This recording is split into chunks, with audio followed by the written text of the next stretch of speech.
The Earth intercepts a lot of solar power, 173,000 terawatts. That's 10,000 times more than the planet's population uses. So is it possible that the world could be completely reliant on solar energy?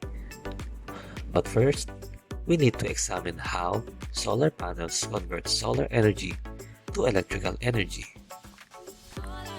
Solar panels are made up of smaller units called solar cells. The most common solar cells are made from silicon, a semiconductor that is the second most abundant element on Earth. In a solar cell, crystalline silicon is sandwiched between conductive layers.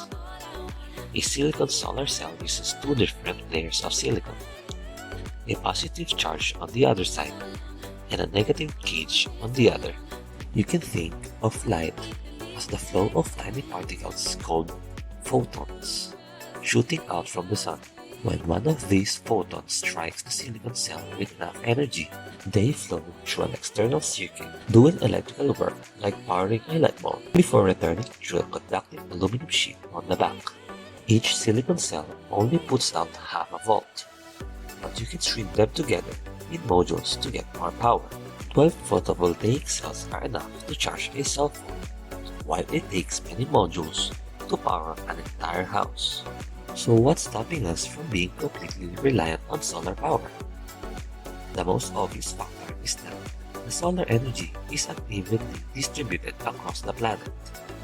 Some areas are sunnier than the others. It's also inconsistent. Less solar energy is available on cloudy days or at night.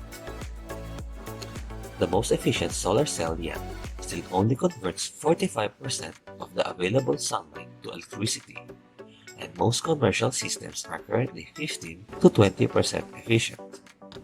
In spite of these limitations, it actually will be possible to power the entire world with today's solar technology.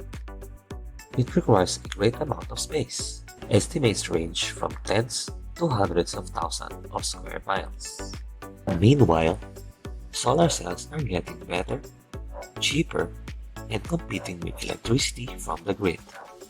And innovations may change the landscape entirely. Did you learn something from this video? Please subscribe and tune in on our next video.